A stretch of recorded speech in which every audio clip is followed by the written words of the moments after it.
Bonjour et bienvenue dans l'entretien de France 24. Notre invité aujourd'hui est le haut-commissaire des Nations Unies pour les réfugiés, Antonio Guterres. Monsieur le haut-commissaire, merci d'être avec nous. C'est un plaisir.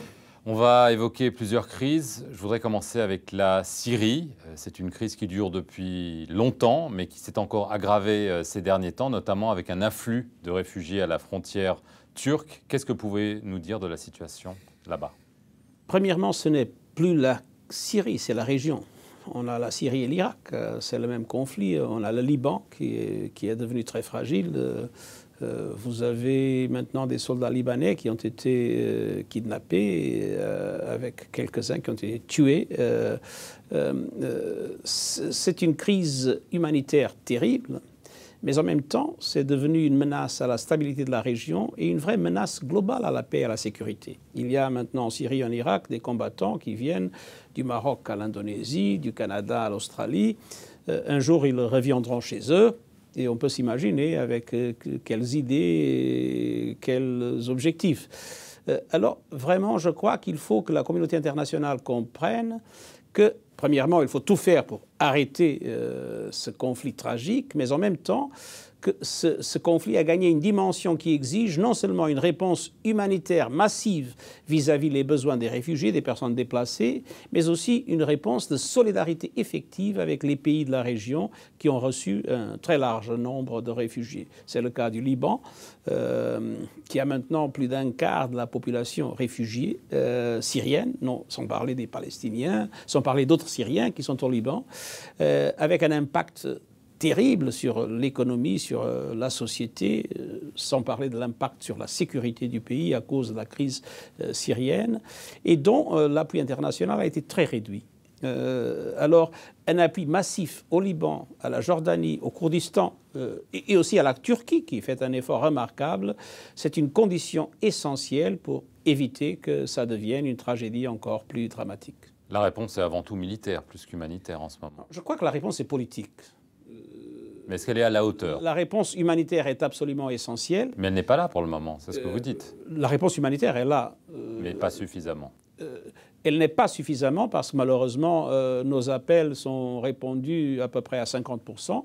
Alors on fait de notre mieux. Il y a une coalition de 155 agences onusiennes, ONG et Croix-Rouge, Croissant-Rouge, organisation de la Croix-Rouge et du Croissant-Rouge. Mais nous ne sommes financés qu'à 50% de nos besoins. Alors la réponse humanitaire est là, mais elle est insuffisante. Il y a naturellement des objectifs militaires de diverses parties dans le conflit, mais parlons franchement, il n'y a ni solution humanitaire ni solution militaire. À mon avis, la solution est politique. Et trouver une solution politique pour une situation comme la syrienne, ça veut dire qu'il faut faire comprendre à tous les pays qui finalement ont contribué au conflit parce qu'ils alimentent ou avec l'argent ou avec des armes les différents acteurs du conflit, faire comprendre maintenant que cette guerre est une guerre que personne n'est en train de gagner, que tout le monde est en train de perdre, qu'elle est devenue une menace pour tous les pays de la région et pour le monde entier, pour créer des conditions pour que ce conflit soit arrêté. Alors, plus précisément, la frontière turque, on a vu un afflux massif, notamment de Kurdes, suite aux avancées de l'organisation de l'État islamique, qu'on appelle Daesh, dans la région de Kobani. Est-ce que la situation est vraiment particulièrement grave en ce moment là-bas? Première, on a eu 135 000 personnes qui ont croisé une frontière en 3 jours. C'est énorme. Ça, c'est énorme. Et naturellement, les Turcs ont répondu avec une énorme efficacité, mais il faut dire, les besoins sont gigantesques et il faut aussi un grand effort de coopération avec les autorités turques. Nous sommes là dès le premier moment, à la frontière, en envoyant des différents matériaux et d'abri et d'appui aux populations. Mais c'est une tragédie immense. C'est une tragédie qui a une dimension de nettoyage ethnique et c'est aussi une tragédie pour des gens qui étaient déjà déplacés de différentes régions de la Syrie et qui étaient là parce qu'ils pensaient que c'était une zone calme, mais on a interviewé des gens venus par exemple d'Homs. Non, qui s'étaient enfuis de Homs il y a des mois ou une année ou deux, et qui étaient là, qui pensaient maintenant ici, on est en sécurité, finalement, avec l'attaque récente de l'organisation de l'État islamique. Ils ont dû s'enfuir. Est-ce que vous pensez que les bombardements militaires américains et français en Irak, américains en Syrie, vont rendre la situation humanitaire encore plus difficile? Je ne suis pas un expert militaire, c'est très difficile. Vous êtes un expert humanitaire. C'est difficile de faire des prévisions, ça dépend de ce qui va se passer. Ce qui est évident pour moi, c'est qu'il y a une situation de violence qui continue, qui se dégrade, et que les conséquences humanitaires sont de plus en plus dramatiques. Je veux en venir à une série de drames qui se produisent depuis des années en Méditerranée. On voit des migrants qui essayent de traverser la Méditerranée. Ils viennent d'Afrique, du Moyen-Orient, de Syrie par exemple.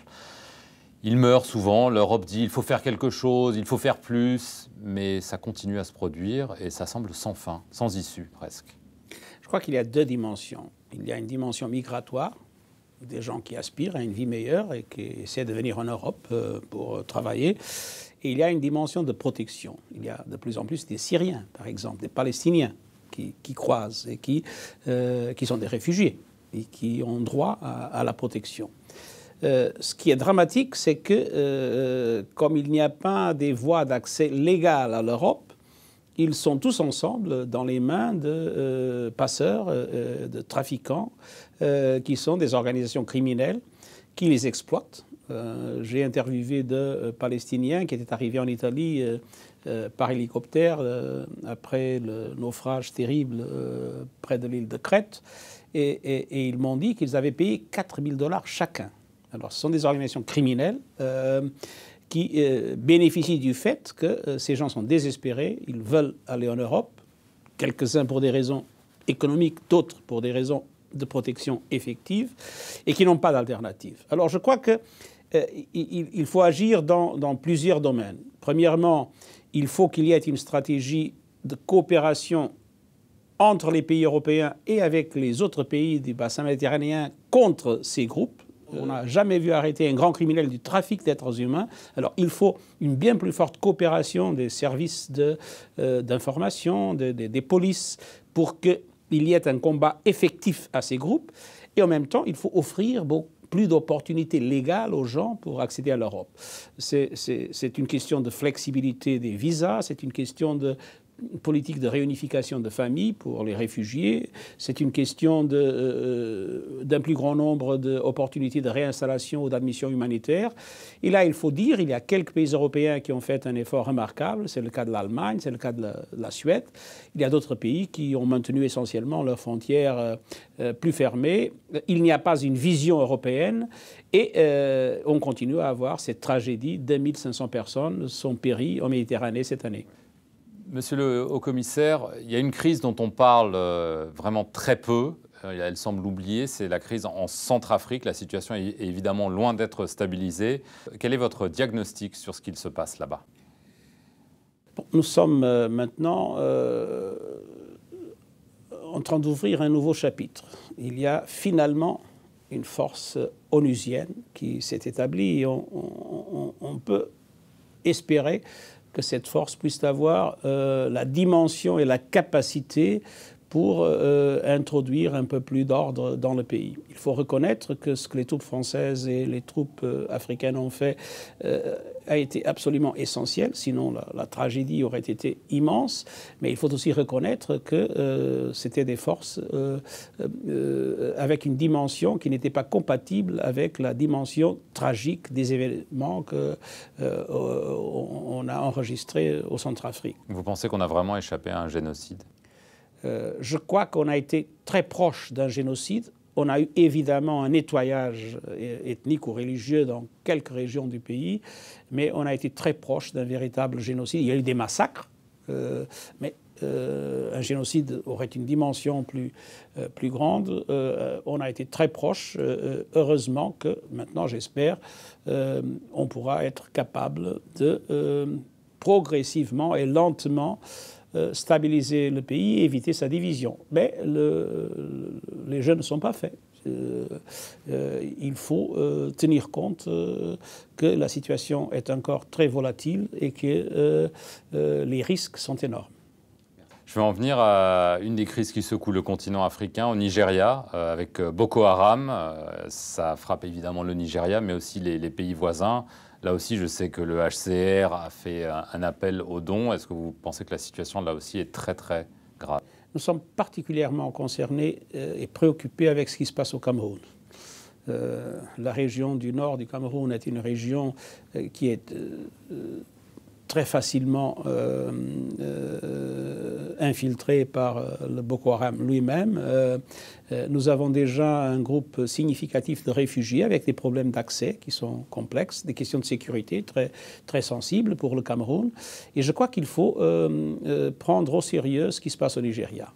Et je crois qu'il faut que la communauté internationale s'intéresse d'une façon elle ne le fait pas assez, à mon avis, et qu'on puisse donner un appui très fort aux pays voisins qui sont bien plus petits, avec une population bien plus petite, et qui sont très vulnérables, à mon avis, à l'expansion du Boko Haram. C'est le cas de Cameroun, c'est le cas du Niger.